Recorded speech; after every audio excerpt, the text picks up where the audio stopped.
Hello, everyone. I'm Daniel. I'm the founder of Startup CPG. If you're watching on YouTube today, make sure you hit the subscribe button. And we have got another banger on the data front today. This is going to be a really cool one. So, the NIQ team has put together some really interesting insights on that online snacking market. It is growing so fast. I remember I used to work at Mars Chocolate, and they like back when Amazon was just becoming a thing. We're like, whoa, is anyone even buying it online? It was such a small percentage of the business. And now just, Instagram, discovery, all that kind of stuff. The world has changed and the online component is growing so fast. So I know probably a lot of you guys are snacking brands or just really interested to learn what's going on in this channel. So we have got the experts here who have all of the data. They see all of the trends, and they've put together a pretty sweet presentation here, just filled with lots of data insights. And I'll give you a heads up on a couple of the slides that I think you're all going to want to probably screenshot, even though we do email out the slides afterwards for some of your presentations. So I also am just going to mention NIQ is a partner of ours. They have really accessible, cool data that you guys can get access to. So I'm just posting a link to that in the chat right now. And, we have a special package with them where you can get just really affordable data if you're trying to get stuff on specifically like Whole Foods. They have the Whole Foods exclusive stuff on your category, and they are very nice and they will talk to you about it and probably show you some cool stuff, even if you aren't subscribed. So I just put that link into the chat. So definitely chat with their team. And with that, please allow me to introduce Chris, who is going to introduce himself and take us on a wonderful online snacking journey. Sounds great. Thank you. I appreciate it. My name is Chris Casagli. I am a vice president at NIQ, and I lead all of the food insights specifically for the North America, the US market. So anything food, anything thought leadership, it's what I focus on day in and day out. So today, we'll go through some content on the online snacking market. There's some new stuff in here, even from what we shared the other day for the preview of the content, or we're working on a large scale snacking piece right now. So we have all kinds of new data flying at us. I just got an update about 3 minutes ago with even more new stuff. So lots of cool stuff coming. So I'll jump into the content here, and then at the end, we'll leave some time if there's any question that the group has or any discussion we want to cover off on. Just real quickly, I think it's important for us to just recognize where financial sentiment is in the US. So, as we were heading into 2025, financial sentiment around the country really started to deteriorate. And there were three main reasons. It was cost of living continues to increase. There was concern over an economic slowdown, and there's been a lot of concern over job security now for quite some time. But if you think about where we were heading into 2025, we also had a new administration. We had the inauguration. We've had talk about SNAP benefit changes, immigration changes, healthcare changes, education changes, tariffs. There have been a lot of things on consumers' minds, especially of late. And what that's doing is it's really causing a lot of consumers to feel concerned about food prices. We know through April of 2025, and literally 3 minutes ago, I got May numbers. I haven't even had a chance to look at them yet. But through April 2025, around 59% of households would tell you that they're extremely concerned about food cost inflation, and we continue to see that number increase. And when we look at what's happened more recently with not only CPG unit price increase, but also overall consumer price inflation, we see that CPG number, the blue number on the bottom here, is trending up. And as of March 2025, it's actually equivalent. CPG unit price increase is equivalent to overall price inflation. So we know that there are a lot of pressure, a lot of different pressures right now on consumer wallets. And what I talk about a lot is the spending ecosystem. A lot of times within CPG, we think about unit pricing and that really being what we're focused on. But the reality of it is the products that consumers buy at the store, be it groceries, household items, snacks, any of the above, that's just part of what a consumer is spending on. Consumers also spending on utilities and healthcare and rent and mortgage and childcare and all of these other things. So as we think about some of the pressures in the CPG industry, I think it's important for us to recognize that not all of the things consumers are doing in CPG today are necessarily driven by CPG prices. It could be that you're going back to the office 3 days a week now and you have transportation costs that you didn't have maybe a year ago, or your childcare situation has changed and prices have gone up. So I think it's just something we have to be really cognizant of as we think about the way that our industry is changing. Now, when we look at where consumers are budgeting, most consumers would tell you that they're budgeting around $300 a month or less for groceries.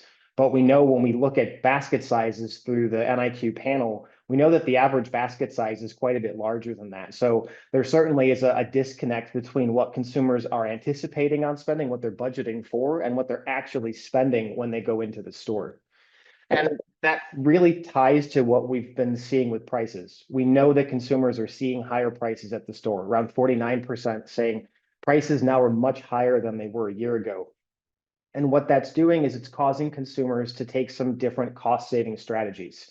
So it could be looking for deals, it could be looking for sales, cutting back on essentials, even switching to less expensive name brand products or even private labels. But we know that consumers are seeing higher prices, they're feeling the effect of that, also the effect of higher prices elsewhere within their total spending ecosystem. And that's causing consumers to make changes to what they're doing when they actually go to the store to purchase products.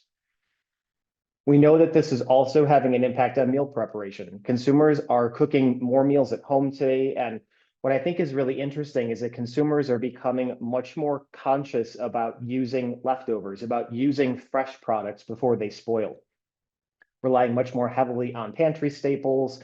But again, really looking for ways to maximize the value out of all the dollars that they're spending at the store. And this, of course, translates beyond just meal preparation. It also translates over into snacking behavior. We know that consumers are scaling back. They're snacking less often. They're looking for deals. But we also see consumers pulling back on impulse purchase. Interestingly, when you look specifically with an impulse, we do see that the Gen Z snack consumer tends to be a heavier impulse shopper and that they're less likely to be pulling back on impulse purchasing. But as you look across some of the other generations that are out there, we see that millennials are pulling back more so than Gen Zs, Gen X pulling back the most. So we certainly know that, sticking closer to that shopping list, not buying from off the list is a tactic that snacking consumers are using today. A couple other interesting things we're seeing is that snackers are also somewhat trending away from more of those premium, more of those indulgent type snacks. And where we see those consumers going are into more of the healthy type snacks. And the thought behind it is that healthier snacks are generally more filling. They're more nutritious type products.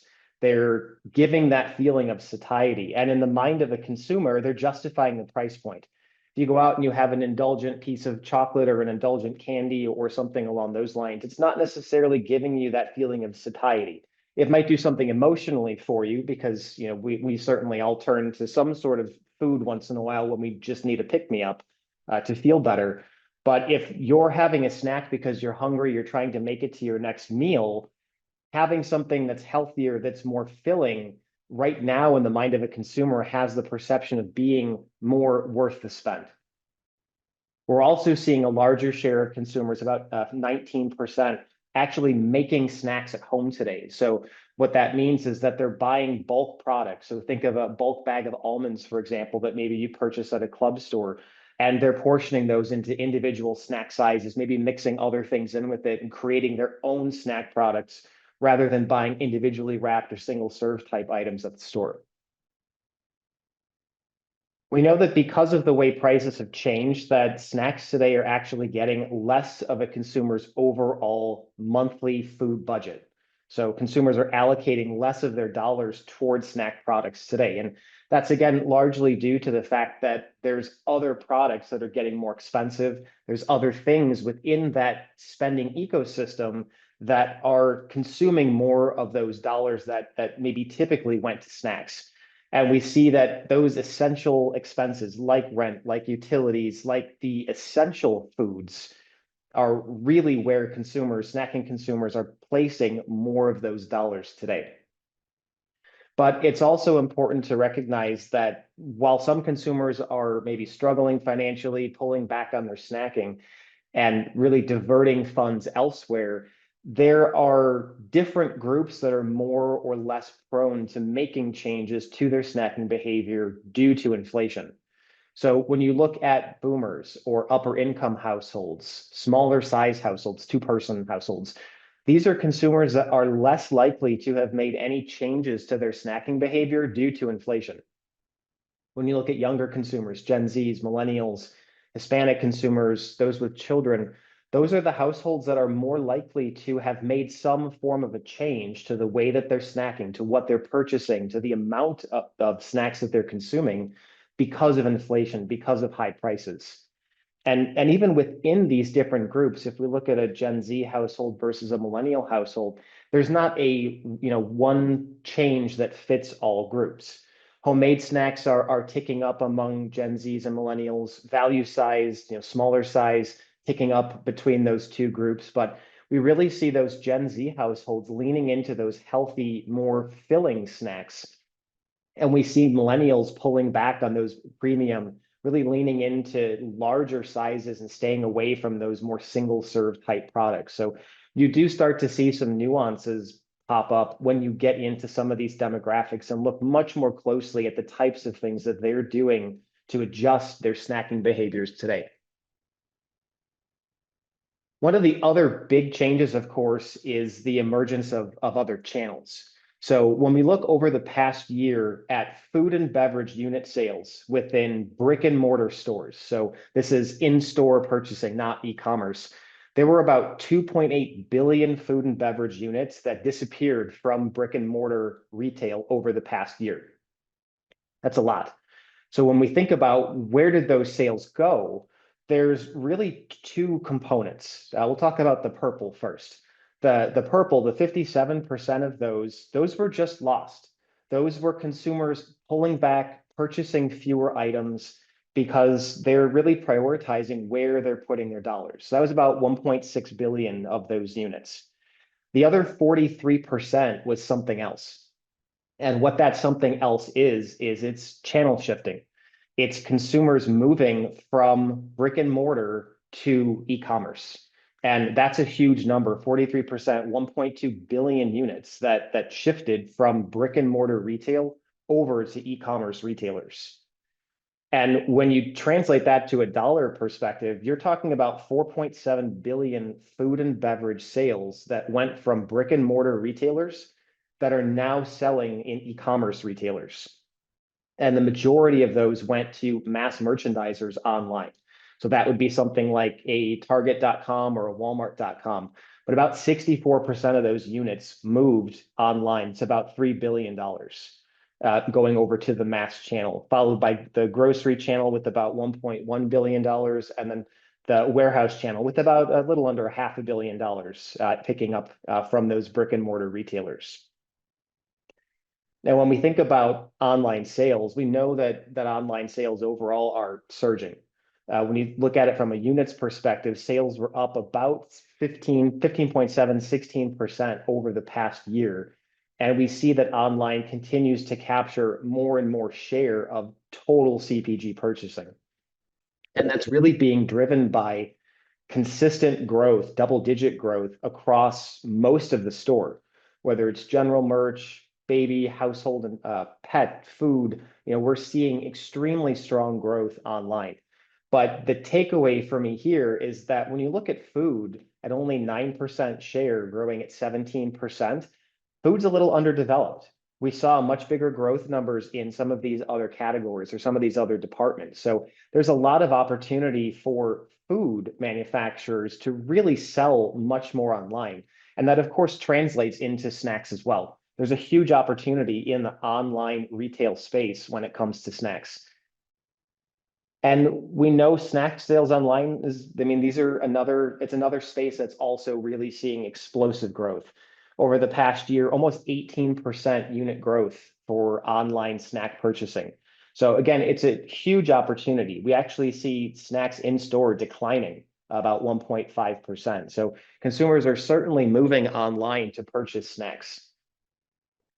when we think about that channel shifting, so before we were looking at brick and mortar total food and beverage, if we take this into just the lens of snacking, there were about 294 million snack unit sales that left brick and mortar stores that went to e-commerce. So that is huge. Again, mass retailers online, excuse me, really capturing the lion's share of that, about 60%. So again, there's huge opportunity in online e-commerce sales within snacking categories. And one of the things that I talk to manufacturers a lot about, especially around the topic of e-commerce, is we've got certain categories that they're temperature stable. They don't require refrigeration. They don't require freezing. And it stands to reason that those types of categories where consumers don't have to worry about temperature stand to perform better online, whether it's for click and collect, so an in-store pickup, or even home delivery. Those are products that, again, consumers have confidence in. They're not worried about, did the product get too warm? Did it thaw? Is it still safe for me to consume? But when you look at the way that snacking categories are performing, even online, those temperature sensitive categories are growing. And I realize the first one here, ice, is not a snacking category, but I think that kind of tells the story. Ice sales online are up 65%. That's people going to the store and doing click and collect and having the ice put in their trunk. It's people having ice delivered to their homes for a party. But the fact that you see ice sales growing online that significantly, I think really tells the story here. But when you look at some of these snacking categories like yogurt, like dips, spreads, cheese, ice cream, frozen novelties, even vegetables, we are seeing strong growth online. Chris, And some of this mhm, stuff, would this be like if people order off Instacart, for example? it could be, yeah. Okay, It cool. could be Instacart. It could be ordering from like Amazon, Amazon Fresh, ordering online from there. It could be ordering from Target.com and having it shipped to your house, or doing the click and collect pickup. It's across all e-commerce. I'd just be interested because we got a lot of people on here in the audience. I'd be interested to maybe in the chat hear from some people like, are you moving any of your snacking behavior online? What kind of items and where are you actually getting them? Because I'm seeing a few people post things like, is it like Amazon? What is it? And I'll just maybe give my from my personal life, like, yeah, I mainly order from Amazon Fresh now and Mhm. Instacart. And we did order ice for a recent party on Instacart to get it delivered. So we would be in that data too for Startup CPG. But yeah, I'd be pretty interested to see what people in the audience are doing so we understand some real perspectives on like people who actually are making this data happen with their own purchases. So we've got Michael saying Instacart for Whole Foods.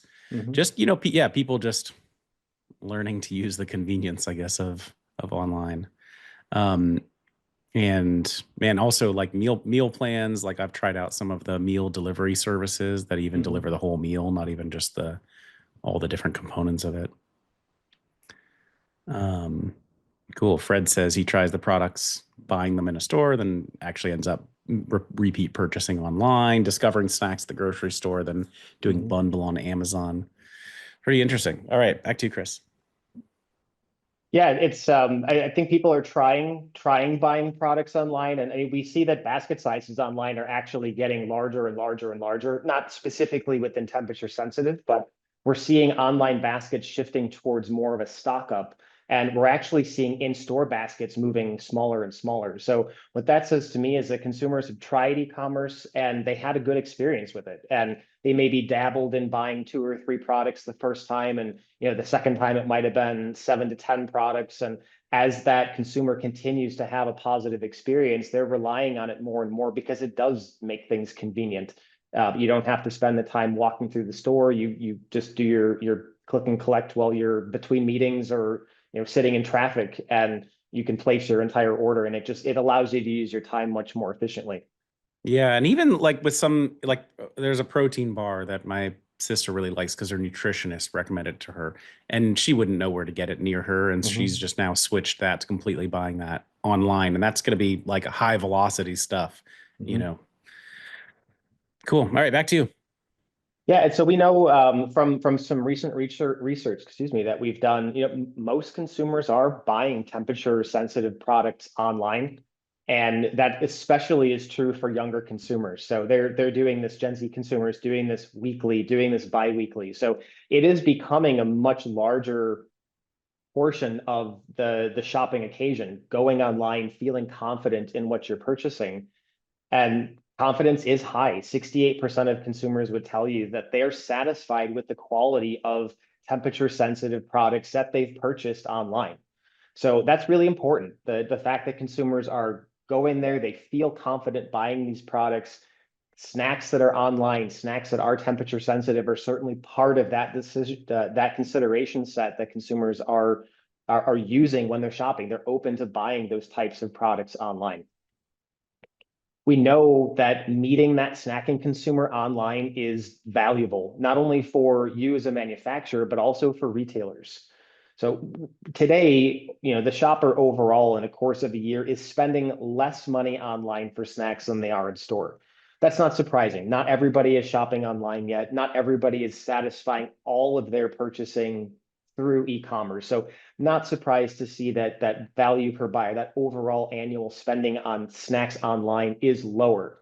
But I think the important thing here is that when a consumer does buy snacks online, they are spending 1.7 times more on every single trip, and they are buying 1.3 times more snack units on every single trip. So while they still might be satisfying more of their snacking with in-store purchases, when they do buy snacks online, they are a very valuable consumer for both you, the manufacturer, and for the retailer. So continuing to engage shoppers there to make the process easy to fuel that discovery for consumers online. What's the newest snack? What's the newest flavor? What's the viral trend? That's incredibly important that you're really connecting with a valuable shopper when you do that. I think it's also important to consider that e-commerce really continues to evolve. So, we've had, pure play online for a long time now. We've had home delivery, we've had click and collect, we've had, in-store pickup. All of those types of things have been around now for quite some time. But one of the new areas where consumers are purchasing, where consumers are learning about products is through social media. It's through social commerce. Around 55% of consumers would tell you that they have made a consumer packaged goods product purchase directly through a social media platform. And I think the TikTok Shop example, I think, is a perfect one. So when you look at TikTok Shop over the past year, around 62% of the platform's users have used TikTok users rather have used the TikTok Shop feature that the platform offers. And there have been about $6 billion in CPG products that have moved through that platform. Now, food, of course, again, not quite as developed as general merchandise or health and beauty, but $430 million worth of food moving through TikTok Shop is still a very impressive number. And when you look at those categories that bubble up to the top, there are a lot of snacking products that are represented here, both in health and performance, candy, gum, and mints, nutrition and cereal bars, salty snacks. Of the top five, four of those would be considered snacking categories. So there is a huge opportunity for snack manufacturers to engage shoppers on social platforms, be it TikTok Shop or any of the others that are out there. It's a really powerful sales tool. The way that consumers use social media is changing. So today, around 31% would tell you that they are using social media as their primary source to learn about new products and services. 28% would tell you that they are searching for information about a product on social media before they go to a conventional search engine. So someone's going to TikTok to learn about a product before they go to Google. And I think that opens up such a tremendous opportunity for us, especially in snacks, given what you just saw in the last slide about TikTok Shop and snacking categories being, among the top five largest. Huge opportunity for us to take advantage of that and really have our products out there in a strong way where we're on social, we're building those relationships, driving awareness with potential customers. We know that influencers on social media also wield an incredible amount of power. They are pushing products. They are bringing viral opportunities to the forefront. And they're really wielding a lot of power over the decision-making process that consumers use. So these are just a handful of examples, but there have been so many snacking products that have gone viral on social media over the past few years. It's an incredibly powerful tool. We know from a CPG perspective, the impact of social media is significant. Around 35% of consumers would tell you that they actually sought out a new product, either in store or online, because of something that they saw on social media. And 22% actually changed brands because an influencer online recommended something else.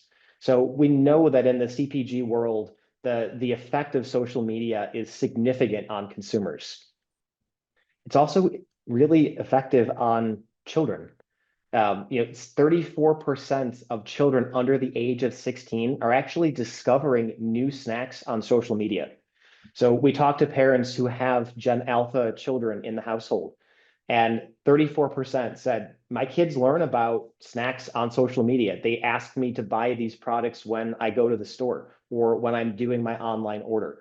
So we know that it's an incredibly powerful tool. We're not only talking about adults and what they're interested in snacking, but it's also a way for us to start building relationships with the next consumer, making products that this consumer actually wants. What is the flavor that somebody under the age of 16 wants? Parent might have an idea of what their child wants, but this gives us an opportunity to really build products in such a way that are more impactful for the end user here, for the end consumer.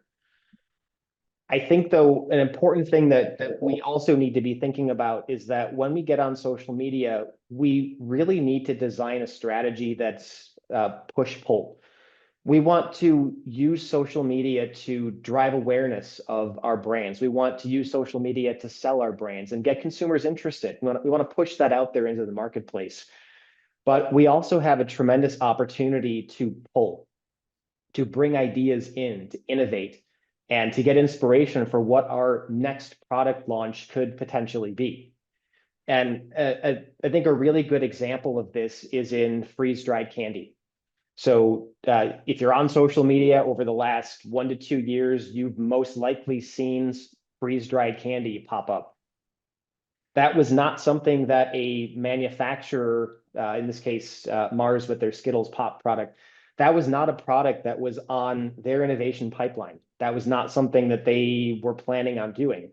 But they are in a position where they are watching what's happening on social media. They are investing in making sure that they have a very close pulse check on what does the consumer want? What's the consumer talking about? And they observed that consumers were in their own kitchens at home making freeze-dried versions of their own candy. So freeze-dried Skittles, for example. Mars sat back and said, hey, this is an opportunity for us. The consumer is telling us this is a product that they're interested in, but that product doesn't exist today. They're making it at home. We can launch that product. And that's where Skittles Pop came from. They got the idea from people on social media doing really interesting things and putting that out there into the marketplace. So as you think about using social media, you can certainly use that to drive awareness of your brands, especially for those smaller and emerging brands that maybe don't have a footprint in a traditional grocery store today or traditional retailer today. But you can also see what is happening on social media. What are the interesting things that consumers are doing? And how can we use that? How can we bring that into our own portfolio to bring new products to market, to enable that discovery and help consumers really find the types of snack products that they're looking for? Only around 37% of leading CPG manufacturers would tell you that they feel well prepared to do this.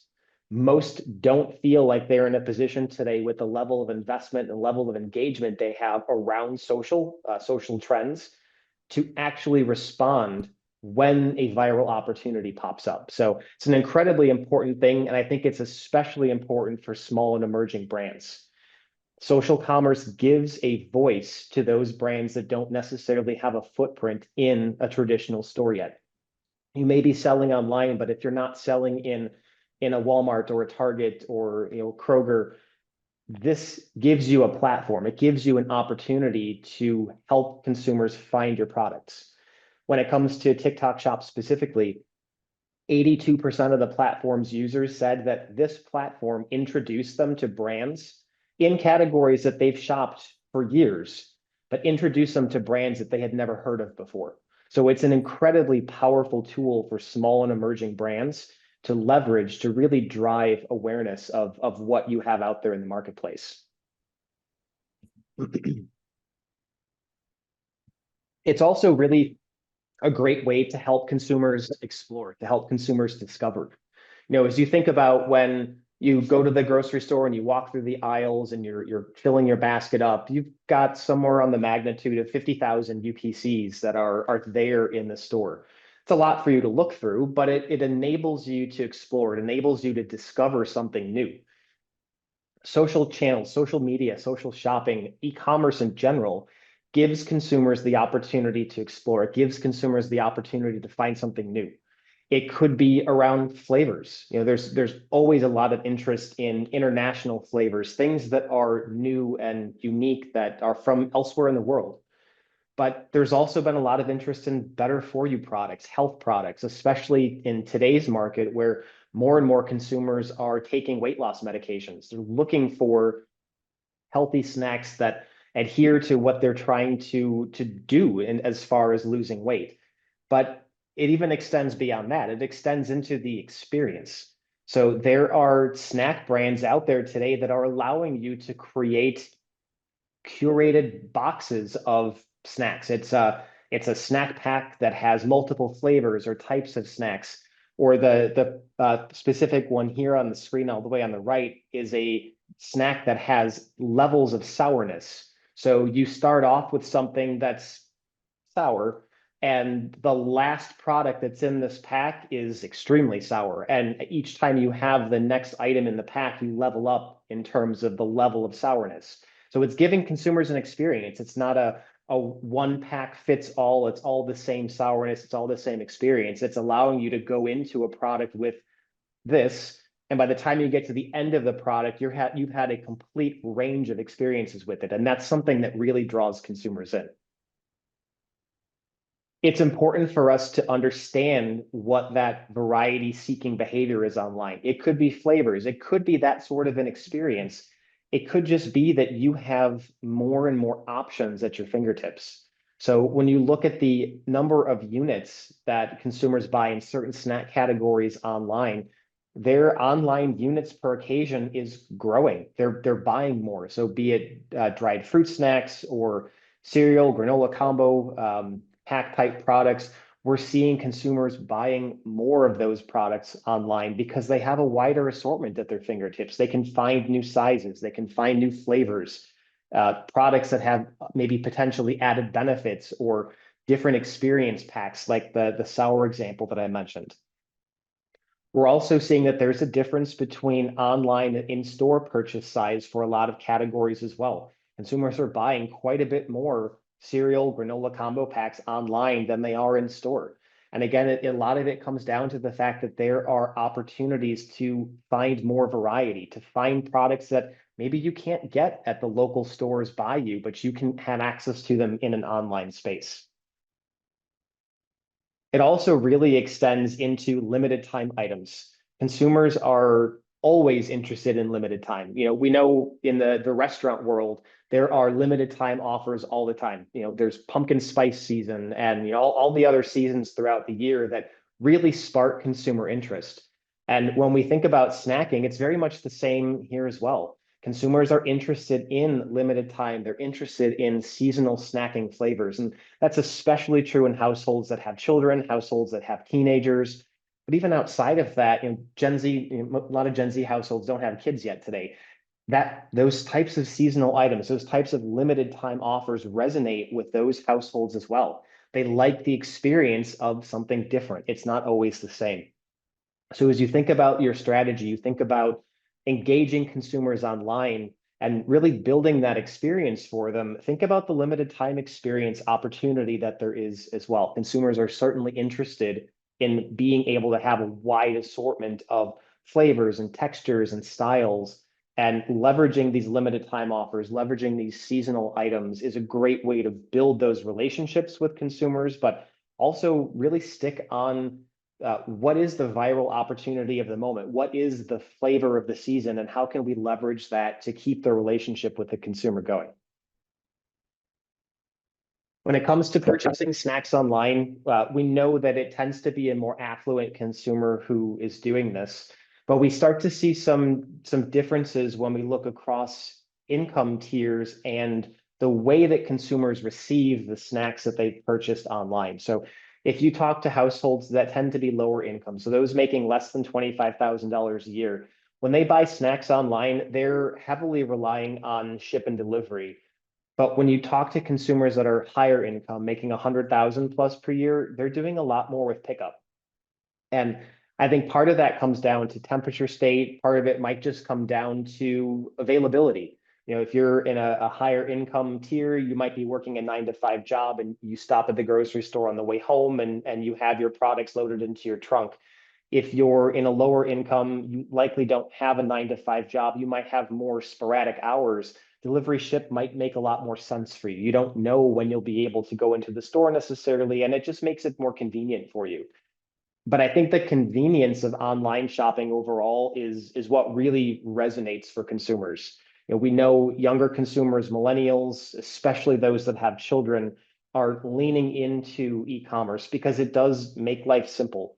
We're heading into summer and there's going to be, all kinds of summer events and vacations and summer camps and sports and all these things that take time out of the day. Leveraging e-commerce for purchasing, just it's one thing you can draw a line through on your list because you can knock it out much more simply. When it comes to the temperature states, we do see that most snacks are coming more through that shipped, more through that delivery fulfillment style. But we do see some differences when you look at the type of snacks, especially those that do have more of a temperature dependence. So yogurts, cheese, meal combos, these types of products, consumers prefer to go and pick these things up. And that might tie back to the freshness of it. It might even tie back to I need this right now. I don't have time to wait. Whereas you have other products like those nutrition cereal bars, candy gum and mints, where consumers do lean more into ship and delivery for those. So again, it could be comfort around the temperature state. It could also be partly due to just, I don't need the fruit snacks today. I need them for next week so that they can go in the lunchbox or whatever for my kids. But I can have those shipped to my house. So we do see that there are some breaks there. I actually have a large piece on temperature dependent e-commerce, which I will share once this webinar is over, but there's a lot more detail on temperature dependent purchasing online, what consumers like, what consumers don't like. And there's some information on if you had to prioritize a few areas to really improve e-commerce, where do consumers want manufacturers to focus? So I'll share that piece afterwards. There's a lot of great resource material in there for you all as well. We know snacking is important. We know, there's all different kinds of things that consumers are snacking on, but there are certain categories that pop with different consumer groups. So when you look at something like fruit snacks, we're seeing above average index values here for households with kids, millennials, and higher income, but it's really those households with kids that pop with that 215 unit index. As we look across some of these others, you can see, for example, nuts and seeds, 136 index with higher income households. So there are certainly some differences with where different consumer groups focus on snacking. But the big takeaway here is that there are a lot of categories that are widely applicable to a lot of different consumer groups. So it's thinking about if I'm in fruit snacks, how do I differentiate myself from all of the other fruit snacks that are out there on the shelf? If I'm doing the same flavors and the same pack sizes and I'm offering the same as everybody else, how do I get a place in that shopper's basket, be it in store or be it online? So it's really all about thinking about what is your consumer looking for and how do I differentiate myself within some of these categories where this is a mass appeal snacking category, but I want to stand out on the shelf and I want to do something that's a little bit different. Indulgence, of course, is super important when it comes to snacking. It could be just the fact that you want a sweet treat. It could be the emotional component of having a piece of chocolate after you have a bad meeting or, a rough day. But we know that indulgence is really important. But consumers are becoming much more thoughtful about other factors when it comes to snacking. It's about ingredients. It's about protein content. I talked a little bit about the GLP-1 consumer a bit ago. For the GLP-1 consumer, high protein, really important. Low sugar, really important. So is high fiber. And I think fiber is one of those areas in snacking and outside of snacking, really, that is poised to take off with this particular group of consumers. So as you think about differentiating your snacks from the other products that are on the shelf, be thinking about the factors that are most important. We know consumers are looking at ingredients today with all of the things that RFK Jr. is talking about and the food additive bans. We know that that's top of mind for consumers, and it's causing a lot of manufacturers to reformulate. So how do you stay out ahead of that?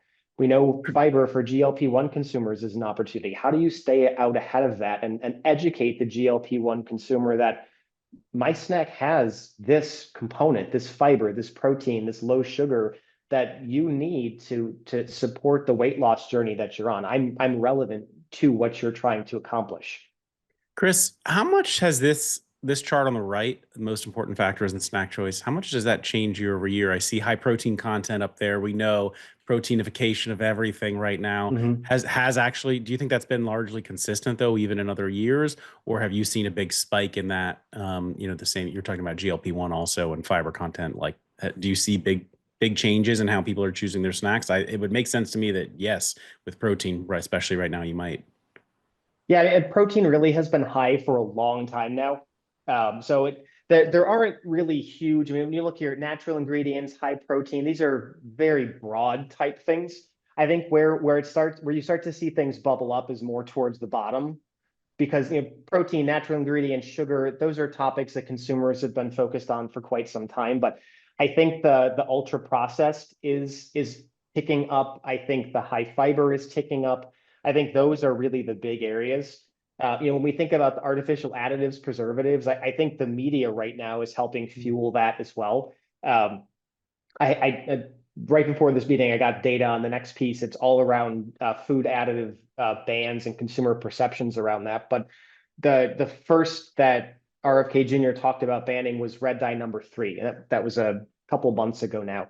And you can see in the data, the sales data that NIQ has since the announcement of that ban, you can see products that contain red dye 3 have really fallen heavily in terms of their sales. And it's because it's been brought to the forefront of consumer attention. It's in the media. It's being talked about a lot. And we then had the next round of bans going into other colors, blues and reds and red dye 40 and others. And I think you'll start to see this pop more and more up. And I haven't had a chance to look at any of the numbers that I just got back, but I think we'll start to see those things come to the forefront as it's in the media more and it's being talked about more, and consumers are just becoming more aware. We also know through other research that we've done, consumers are watching ingredients. They're looking for ingredients that they understand. Ingredients, some people use the barometer of if I can pronounce it, I understand it. If I can't pronounce it, I don't know what it is.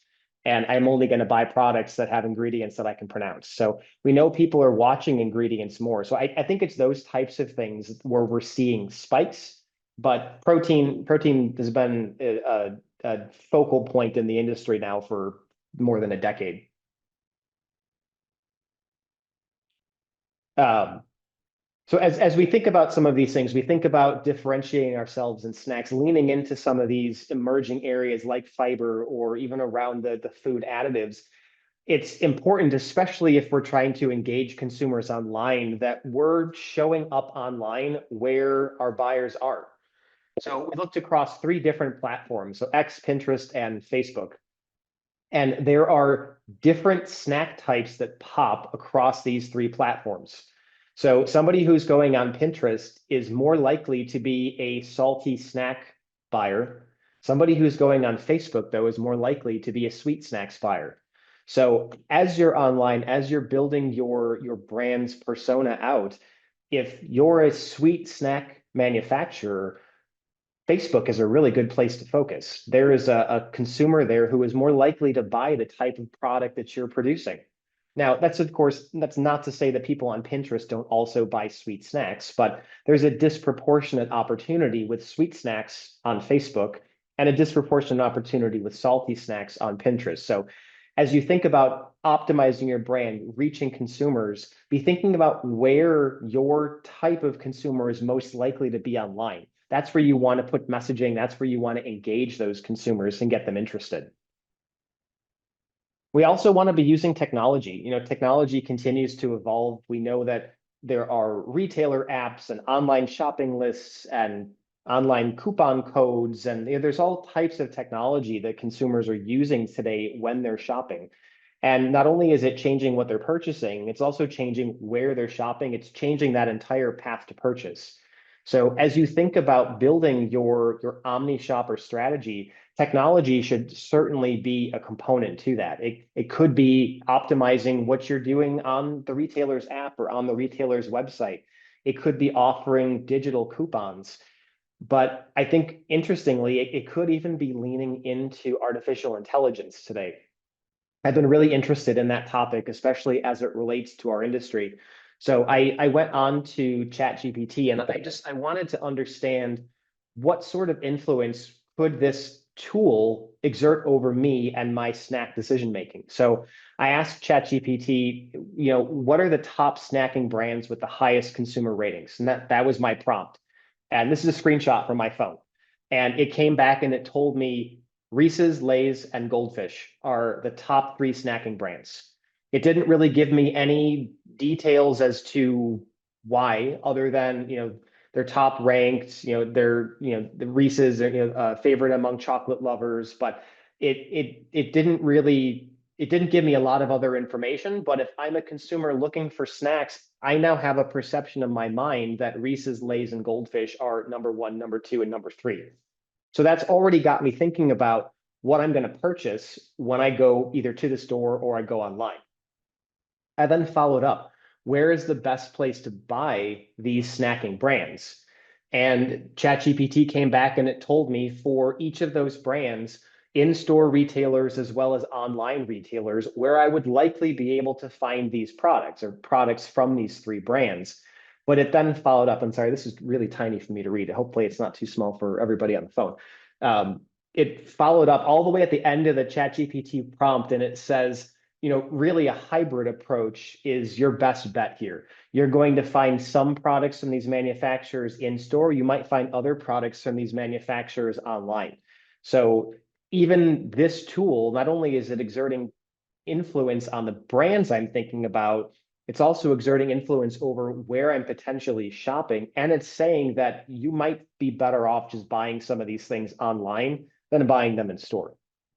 So I think artificial intelligence, I think, is a really interesting tool, but I think we as an industry, we need to understand it better. Where are these recommendations coming from? How did ChatGPT decide those are the top three snack brands? If we don't see ourselves up there, well, why not? We make high quality, good products as well. Why aren't we getting our fair share of the artificial intelligence voice, if you will? So I think we have to be thinking about that. We're no longer just marketing to consumers. We're also marketing to these sort of artificial intelligence agents as well. And for as much as we have to sell the consumer on the quality of what we're offering, we have to sell AI on the quality of that now too, because you have consumers using AI to help them with their decision making. It all really comes down to creating a simple, seamless experience for consumers. So there's lots of different ways we can do this. We can have direct to consumer options where they can go on your website and they can build their own snack pack.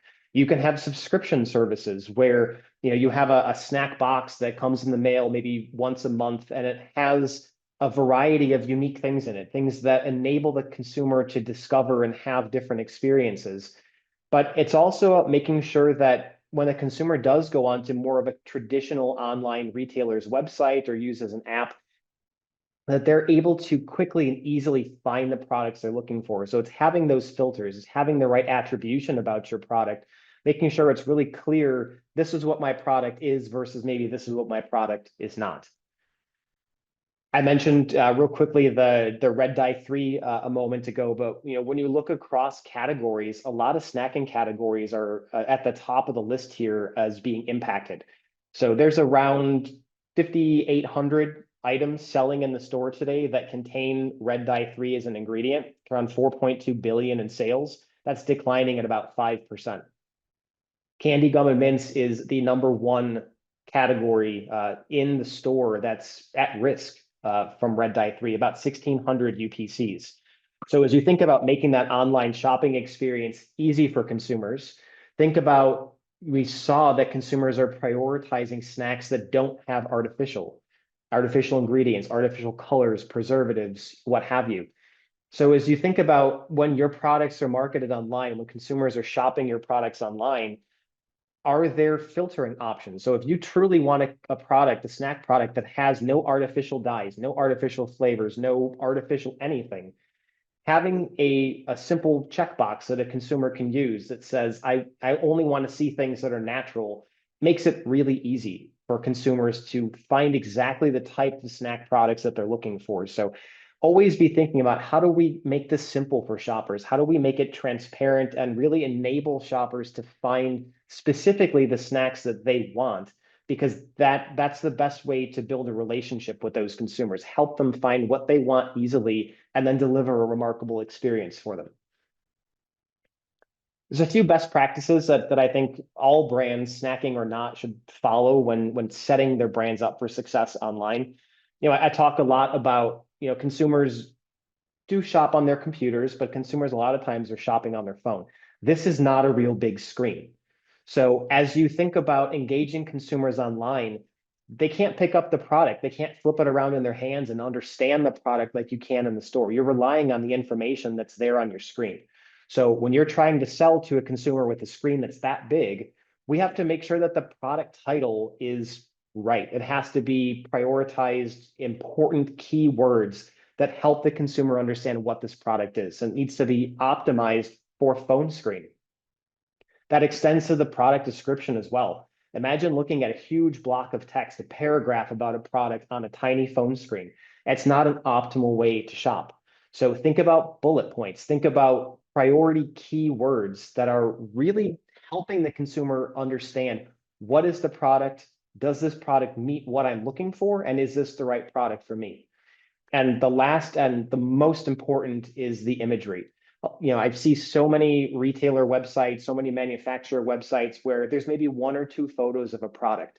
It doesn't give you the same experience as being in the store, where you can pick up a product and hold it and read all the sides of it to make an informed decision. So think about the photos you have, the quality of them, the number of them that you have, but also thinking about the way that consumers engage the photos online. Is it a carousel that you can easily swipe through, or is it a solo click and then you have to go back, and then solo click and then you have to go back? It has to be simple. It has to be seamless for consumers. So it's all about setting up the perfect online store. It's having availability. It's being in stock. It's making sure that when you have a product advertised online, it's actually there. The consumer can actually purchase it. It's when you have a new product innovation that comes out, or a reformulation that comes out, that it's there. It's not just being advertised on the website, but it's out of stock. It's actually there and available for the consumer to purchase, because that's the moment when they see it, when they want to add it to their basket, that's the moment to engage them. If it's out of stock and unavailable, the consumer now has to remember to come back and buy it at a later date. And not everyone's going to remember to do that. Visibility is incredibly important. It's about the words. It's about having your keywords set up properly. It's about making sure that they're placed right so that the consumer can easily understand what the product is, that the artificial intelligence agent that's scraping the websites can easily determine what this product is to help a consumer make a decision. And the last is all around content attractiveness. It's pricing consistency, it's promotional consistency. If it's on sale on one website, it's on sale on the other website, and it's very consistent. Pricing is very consistent. It's very visible for consumers. And it's about the imagery. It's making sure that the product content looks right, the images are high quality, and there's a way for consumers to truly understand what the product is in an online environment where they can't see it themselves, pick it up in their hands.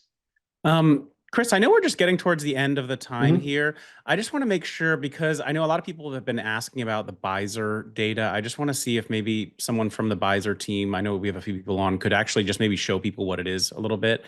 And just to let everybody know, like NIQ does these awesome category overviews from us, but it's also, if you haven't got it before, it's super affordably priced data that you can get on retailers, on your brand, on your competition. It's a self-serve platform, so like it's pretty awesome. I wonder, I don't know if Patrick, you want to try to share something, or I don't know if your camera's on, or yeah, there we go. Yeah, great to meet you. Yeah, I'd be happy to walk you through Bizer a little bit. Chris, is it okay if I steal over the screen here? Yeah, I'll stop sharing. It's all you. Okay. Let me see if I can do that quick here. Uh, Let me know. Can you guys see my screen okay here? Not yet. I still see I think oh, maybe try again. I think there we go. Something's coming up. All right, got it. You can see Bizer? Yes. Okay, great. Well, it's great to meet everybody. Thanks for the time today. I just wanted to briefly show you a little bit about Bizer and what it does. And basically, this is a platform that is built specifically for emerging brands with the intention of making everything very visible, very easy to use, and giving you unmatched flexibility and being able to dive into different retailers and different geographies. Because we give you access to all of our retailers in our network. Right off the bat, so you don't have to go choose and you can start using data a little bit more proactively. And at the end of the day, specializing with emerging brands, we realize that your story is still king. Being able to tell your story, though, with some very compelling evidence, with some data to support the claims you're making, to prove to that risk-averse buyer on the other end of your pitch, can buy into the story that you're telling is an important thing that we hope to make very easy for you using the Bizer tool. So there's a few different ways to access Bizer, and we can share a link to our homepage that gives you some free reports, and there's a couple of paid options which really unlock kind of everything here for you. I just shared that in the chat, by the way, in case you want to. We have you get free reports through us as well. And then they have like really, really cheap options up to kind of annual, all you can eat kind of options. So I just posted that link in the chat. Fantastic.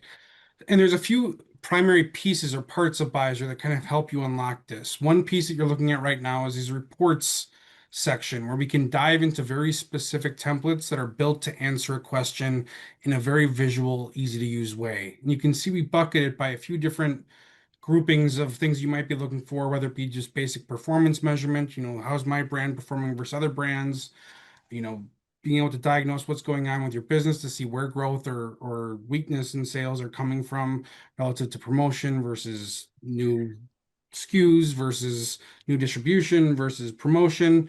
Whole bunch of information there, all the way to being able to see overarching category trends, Patrick, distribution. can you go into one of the reports, like a brand ranking or something, or an item, Definitely. or just I Yeah. think it'd be cool for people just to see what these look like. But and by the way, as somebody who has been in the data game for years and pulled all my own stuff, it is pretty amazing. Like you'll see this loading. This stuff used to take like years to get all of this to actually load.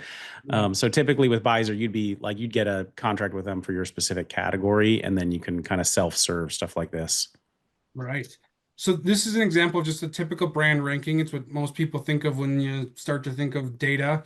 But it's built in a way that this top here is just the category as a whole. Here we're looking at prepackaged cookies. And again, it's a market aggregate total FMCG plus convenience, which is our total CPG universe. About $10.7 billion in sales, up 2.5% versus year ago. You can see units, velocity, average price point. And then you're able to see every single brand in the country that's being sold in the traditional CPG space. You can see their sales figures, percent changes. You're able to see velocities. You're able to see price points, some basic promotion information, lots of information here that's all very exportable and it's all very manipulatable. If I want to be able to sort something, I can just click a button and everything's going to resort based off of total sales dollars or more comprehensive brand rank. And again, if I ever need to throw any of this into an Excel document or into a PowerPoint, It's done with just a click of a button where I can come here, download it all however I want to in a bunch of different formats to make sure that you can digest it and present it in any way that you'd prefer.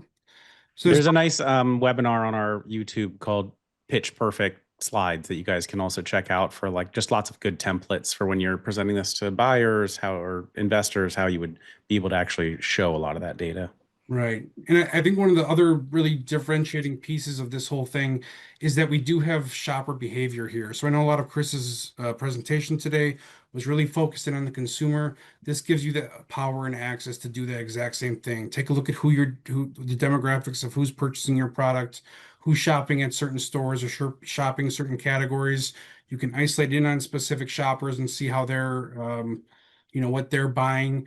I think one of the other great things that a lot of emerging brands, especially like to use this type of information for, is for setting different KPIs for themselves, or different benchmarks for yourself. So I know a lot of folks, out there, you're looking at your sales figures and you have distribution targets, and how do I get to that $1 million threshold? How do I get to that $5 million threshold? We also encourage manufacturers to start taking a look at the consumer and start taking a look at penetration rate. How many households are buying my product? What does my repeat purchase rate look like? What is the average ring when my product is in the basket? This type of information. Okay. Well, Patrick just cut out a little bit for me. You're still there? Oh, yep, gotcha. Okay. There's a lot of cool information here from a panel perspective, but there's also one other area of Bizer. There's the data dumpy portion where you can come in and really just pull a bunch of customized data however you'd like it, but there's also a stories function in here. And I pre-ran a story just to kind of give you some insight where you can pull, let's say you have a meeting coming up with a specific retailer. With just a click of a button, this whole deck can pull for you. This is cooking oil at Publix, for example, where just a few clicks of a button and you're able to get a full category review with some very in-depth information about, the competition, about how different segments of snacks or oil or whatever your category is are performing, where certain retailers are under-indexed versus over-indexed, how they're performing versus the rest of the market, to really be able to understand your position in that category at that specific retailer and be able to show that retail buyer exactly where you fit on shelf and kind of make a strong argument to where your story belongs to be there, and just prove that it also is resonating with consumers. This is cool. And you would think the buyer would know all of that about their own category, but they don't have time to really be running the numbers all the time. So often they'll be like, oh, okay, what do you got? Yeah, sure. What do you know about me? Right. Okay, I'm just going to paste this one more time. If you guys want to talk to the Bizer team, just sign up on this website. I know it's annoying not to just, pick up the phone, call someone, but fill out the website. They will get in touch with you. And we have a bunch of cool deals. And like the data, you can buy very small amount of data from them up to that all you can eat, package that I think is around 10K, but you can get really small stuff also to get started. And the last thing I'll mention is like the panel data require, like, you may not even be big enough where it's going to be registering your brand in the panel data at this point, but they can tell you that. But even if they aren't, you can take data on who buys the competition, like, oh, I know their household info and all this other stuff, and combine it with what you know about your consumers because they buy on your website, you have their Instagram stats or anything like that, and kind of put them together so that you can tell that story to a buyer about what kind of consumer you're bringing in that's different from what they have on shelf. So a lot of creative ways that you can combine stuff. Okay. So I know we're a little bit over. Chris, did you want to wrap up with a slide or two just to close us out? I don't know if you Sure. had one or two left. Yeah, I had just one or two left here. And thank you, Patrick, also. Let me reshare here. I'm gonna make it back one. I jumped forward. Let me go back here. Yes, sir. All right. And just reminding everyone, we will be sending all of these slides out to you because you were good and registered for the webinar. All right, so just real quickly, I won't take up too much more time. I think the most important thing we can do today, especially in the online space, is speak the language that the consumer is speaking. So when you think about going on Amazon, for example, and purchasing products on there, around 90% of the product searches on Amazon are unbranded. They are focused on an ingredient or an attribute or benefit or something along those lines, because The reality is it's not what's it's what's in the box today that's the most valuable to a consumer. It's not what's on the box. So we have to be really thoughtful about the words we use, the keywords, the descriptions, the product titles. We want to make sure we're speaking the language that our consumer is speaking, the language that the AI chatbot agent that consumers might be using is speaking. Because when we are optimized in our language and we're thinking about the way the consumer speaks, we get a much stronger share of voice in keyword search. You can see from the masked example here, this manufacturer optimized what they were putting on their package, what they were putting on their titles and descriptions online, and they had a strong increase across these keywords when consumers went online and searched for these types of products. So it's incredibly important for us to speak the language of our consumers. Just a couple final thoughts. I think it's incredibly important that we really master that omni-channel environment. It's all about simplifying the experience, making sure that our products can be found, making sure that we're enhancing the appeal with good quality images, the right product claims, the right descriptions and titles, and that we are speaking the language of the consumer, anticipating how is the consumer going to be searching for these types of products for my category online. It's innovating, it's continuing to give variety, enabling discovery for consumers. It's more than flavor, it's the experience, it's more than health. It's giving consumers a way to feel good about the types of snacks they're buying because they have the information that they needed to make an informed choice. And I think there are some really interesting things going on in that experience space. So I highly encourage you to experiment with that. Try a subscription model, try custom snack boxes, try something that gives consumers an experience because it's a really great way to stand out from everybody else. And social shopping, again, I think is incredibly important. It gives a voice to small and emerging brands, especially those that don't have a footprint in a conventional retailer today. So be thinking about using social media to not only push and drive awareness of your brands, but pull ideas in, see what consumers are doing, what they're interested in, and let that help spark innovation opportunities for you. But it takes investment. So it's something you have to be prepared to react when there is a viral opportunity. If you're not prepared to react to it, there is certainly somebody else who will be able to. So leverage social media. It's a huge opportunity, especially within the snacking space.